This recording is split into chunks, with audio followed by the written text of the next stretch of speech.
আর TV online থেকে স্বাগতম।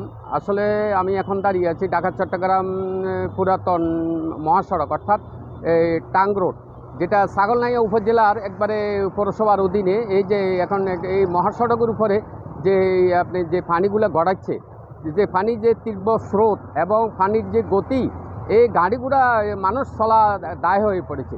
যেগুলো এখন এই যে রাস্তাঘাটে এখন গাড়ি ক্রসিং করতেছে, অর্থাৎ যোগাযোগে ব্যাহত অবস্থা পড়ে আছে। মানুষজন হাঁটাহাঁটি করে কোনো রকমে যে জীবনের ঝুঁকি নিয়ে এখানে চলাচল করছে।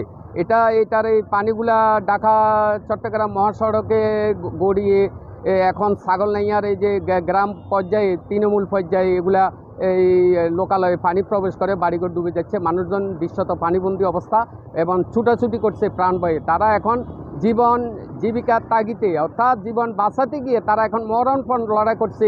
তাদের পরিবারের সর্বস্ব সব কিছু ত্যাগ করে তারা শুধু এখন যান নিয়ে তারা এখন পালিয়ে বেড়াচ্ছে।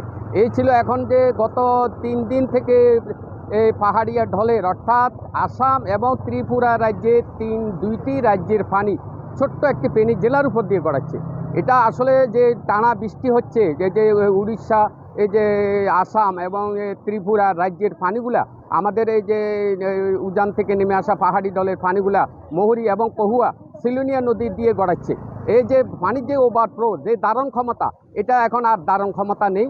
পানি বিপদসীমার উপর দিয়ে এই আপনার লোকালয়ে প্রবেশ করছে এবং মানুষ এখন গত 3 দিন থেকে মানুষ এখন যে পরশুরাম ফুলগাজীর মানুষ এখন এলাকায় নেই বললেই চলে। যারা আছেন তাদেরকে এখন এই যে সেনাবাহিনী, বিজিবি এবং পুলিশ সহ তারা স্পিড বোট নিয়ে তাদেরকে উদ্ধার করে তাদেরকে নিরাপদ স্থানে সরিয়ে নেওয়া হচ্ছে। এ পর্যন্ত যে ফেনী জেলার মধ্যে ফুলগাজী, পরশুরাম উপজেলার মানুষজন পানিবন্দী অবস্থা যে মানবতা জীবনযাপন করছে তার উত্তরণ রেশ না কাটতে এখন ছাগলনাইয়া উপজেলা শুরু হয়ে গেছে বন্যা। নতুন করে এখন 3টা এই ছাগলনাইয়া উপজেলা বন্যা শুরু হয়ে গেছে। এখন মানুষজন ছুটাছুটি করছে। আসলে এই যে 3টা এখন এই যে আমি কিছুক্ষণ আগে আমাদের সরজমিনে আমরা দেখে আসলাম যে ফেনী সদর অর্থাৎ কাজিরবাগ ইউনিয়নে পানি প্রবেশ করেছে। এটা মনে হয় আরও যদি পানির স্রোত দেখা দেয় তাহলে ফেনী শহরও ডুবে যাওয়ার সম্ভাবনা রয়েছে। তো এখানে আসলে মানুষজন এখন এই যে লক্ষ লক্ষ মানুষ যে পানিবন্দী অবস্থা মানবতা জীবনযাপন করছে, এখন আসলে তাদেরকে যে আসলে তাদের যে ক্ষতি, তাদের যে লোকসান, এটা কিভাবে ওভারকাম করবে, কিভাবে তারা উত্তরণ করবে, এই জন্য মানুষ দিশেহারা হয়ে গেছে। মানুষ এখন শুধু নিজের জীবন নিয়ে বাঁচার জন্য ছুটাছুটি করছে, এখন আর অন্য কিছু চিন্তা করছে না। আসলে মানুষের যে দুর্ভোগ, ফেনীবাসীর যে দুর্ভোগ, গত 1 বছরের মধ্যে এই যে গত বছরের বন্যার গানি টানতে না টানতে এখন শুরু হয়েছে আরেকটি মহাবিপদ। এই বিপদ থেকে উত্তরণের জন্য এখানে আমরা এখন মানুষজনে অনেক জায়গা বন্দি অবস্থা আছে, তারা স্পিড বোট চাচ্ছে, তারা ত্রাণ সামগ্রী চাচ্ছেন এবং তারা সাহায্য সহযোগিতা চাচ্ছেন। স্বেচ্ছাসেবী সংগঠক, প্রশাসন সহ আপনারা সবাই এগিয়ে আসুন।